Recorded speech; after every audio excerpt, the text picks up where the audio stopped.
On March 1st, 2001, Jackie Stiles became women's college basketball's all-time leading scorer right here at Hammond Student Center at Missouri State. 21 years later, she's still under the spotlight, this time as the main character in her own movie. On that 2014 team, there were players with the last names of Schaff and Mays, so you could say winning a state title runs in the family and Eldo. Watching the Gibbons siblings shoot from three, they make it look pretty easy, so I thought I'd give it a try to show you how hard it is to shoot from beyond the arc. It's hard to look past how good of a year that Moises Gomez is having in the batter's box. Well, what is he doing so well? He's hitting this ball over that fence a lot. The Lady Bears are really in this game from start to finish, but with the loss today marks the end to another incredible season from Missouri State. Just how special it was to actually cleat up and play on this field, a place they once dreamt of playing in front of so many family and friends that came out to support them. The Missouri State Bears football team is having a more normal spring schedule this year. If you remember correctly, last season, they had an entire football season in the spring and in the fall. They're hoping that what they do down here in the Queen City has a positive impact on the organization as a whole up in St. Louis. Yeah, hey there, Mark. Bayou Country is really hot this afternoon. I don't think I've seen a cloud in the sky, but it's also a great day to kick off March Madness. Now, as a team, the Bears were over 52% from beyond the arc, and they hit 12 threes, but it was no guarantee that MSU was even going to be in the NCAA tournament this year after they dealt with some injuries and they struggled through their conference schedule. Yeah, and the Bears really didn't miss much today. Jalen Minette and Jamonte Black, they said they call each other the Splash Bros. Well, rightfully so. Those two and Prim each went for 15 today. That's a pretty good compliment to Isaiah Mosley, who had a pretty quiet 22 points for the Bears. Many area basketball teams back on the court after the holiday weekend. The pink and white and the blue and gold tournaments kicked off in Springfield on Monday. Let's start with the blue and gold, the #1 seed in the gold division, the Bolivar Liberators, playing the Aurora Hound Dogs. The Hound Dogs trying to go up early. Hayes Hoffman with a nice jumper, but then it's all Bolivar. Lucas Gabini getting the rebound and the putback. He scores 15 for the Liberators, and Kyle Polk, well, he's doing what Kyle Polk does. He does Kyle Polk things. He gets a steal, he goes a length of the floor, and he's gonna hammer a reverse dunk. Guy's got ups for two of his game-high 23. The 1 seed Bolivar advances 70-40. In the blue division, the Houston Tigers taking on the 2 seed Kickapoo Chiefs. In transition early, it's Zayd Lowry to Braden Shorter, who gets the highest percentage shot in basketball.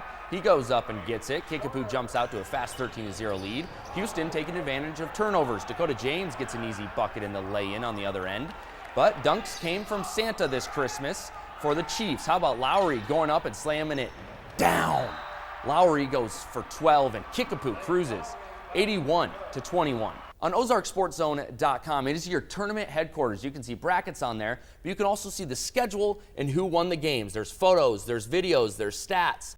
As a kid, Gage Lewis had big dreams. I wanted to be a Major League Baseball player, of course, a center fielder for the Cardinals or, second baseman. Of course, those dreams being in baseball, his #1 sport.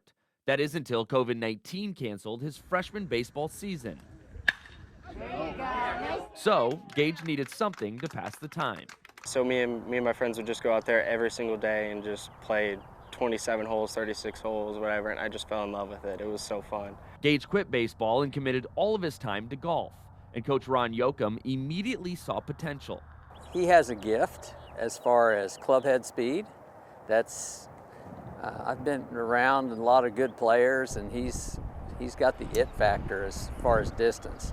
Gage hits bombs off the tee box, something he's proved in a junior national long drive contest last year. I think there were like 110 kids maybe, and you hit 3 balls and you took your longest one. Gage drove the ball 311 yards. His long game is what he's known for, but to be great, he's had to perfect his presence around the green. The short game is the key, no matter how far you can hit it. And work on being calm in the big moments. Smelling the roses, blowing out the candles. And when I'm walking down the fairway, I take deep breaths through the nose and then blow it out through the mouth, and that just kind of gives me a sense of calmness. A good driver, a solid short game, and a calm mind are all key ingredients to Gage's success. With your Arby's Athlete of the Week, I'm Jacob Cersosimo for KY3 Sports. When you walk into Marion C. Early's gym, you'll see a banner in the lobby. I just look at it and just go through some of the memories that we had in the gym. And another courtside. Most of the time when I come in the gym, that's the first thing I look at. Jacob Bumgardner, also known by his childhood nickname, Fred, began not feeling well in early May of 2021. Been telling me for weeks that he'd had headaches, and I knew he'd been kind of off. After taking Jacob to the hospital, the doctors discovered a brain tumor. So he had a mixed germ cell tumor on his pineal gland, which is right in the middle of your brain. Jacob started undergoing treatments, such as chemotherapy, and had a few surgeries.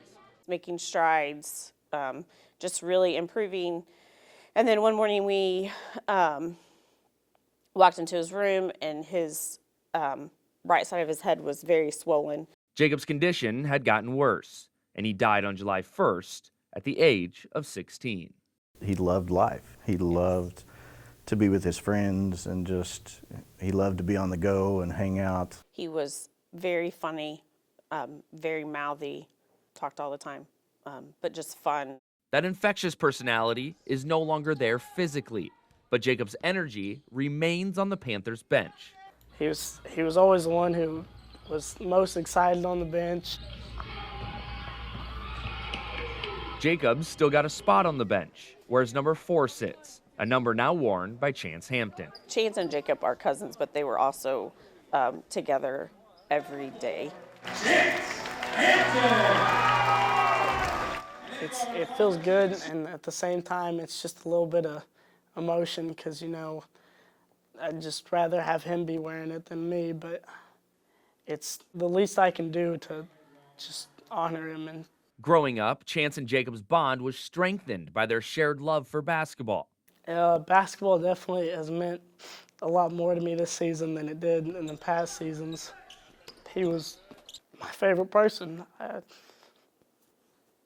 loved being around him, and I loved his family, and it just, whew.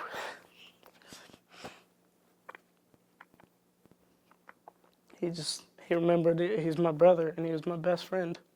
The Panthers are dedicating this season to Jacob and don't have to look far to see their friend cheering them on. And I love looking over at the 4 jersey anytime, or looking up at the banner during games to know he's still there. I love the banners. The first time I saw them, it was gut-wrenching to say the least, but not in a bad way. Grief is a very interesting animal, of just how you can have grief and celebration in the same places.